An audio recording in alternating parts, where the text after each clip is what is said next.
When it was first released, I wasn't particularly interested in the Netflix original Glow. The main thing that was keeping me away from the series was the fact that it was about wrestling, something that had never appealed to me. But when I finally sat down and watched the series, something happened to me. I got invested in wrestling, or at least invested enough in what surrounded it to be able to enjoy the series.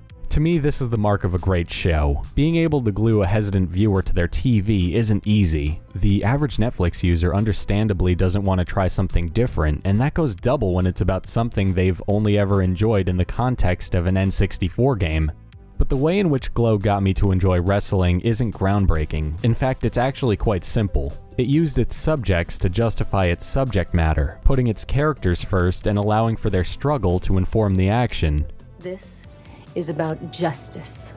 This is about holding on to what's ours. This is about my company and my name. The show is framed as a well-thought-out dramedy that just so happens to feature characters as unfamiliar with wrestling as the viewer might be. Instead of explaining why people like wrestling through expository dialogue, the characters discover it with the audience along for the ride. This generates a sense of catharsis when they finally enter the ring because the show took the time to build our anticipation for that moment versus simply starting there.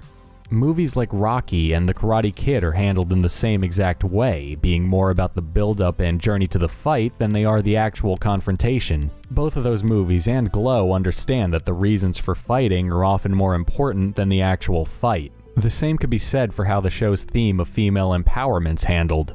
The emphasis on character keeps the show from feeling like a preachy cash-in on girl power ideology, because it actually documents the characters' struggles to be respected. This enables the show's message to sound like an undeniable truth as opposed to sounding like a slogan because it earned the distinction.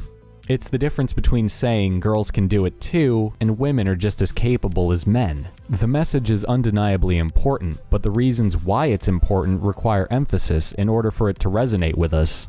It also keeps the series engaging because it gives the viewer a conflict to relate to.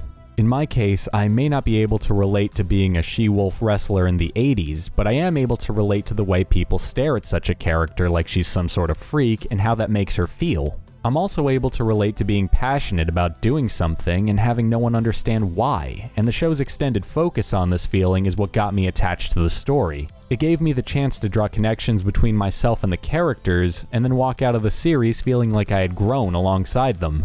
While I was watching Glow, I never found myself eager to get to the debut of the gorgeous ladies of wrestling. In fact, I actually wished the opposite would happen. I wanted to spend even more time with these characters outside of the ring because I'd grown invested in their individual stories and wanted it to continue to feed into their stage debut. That's not to say that the actual wrestling in Glow isn't entertaining, because it is, but the time spent with the characters was instrumental to it being so fun.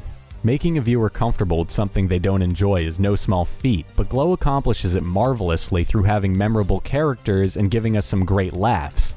At the end of the day, that's all a show really has to do to be great. That's lunch.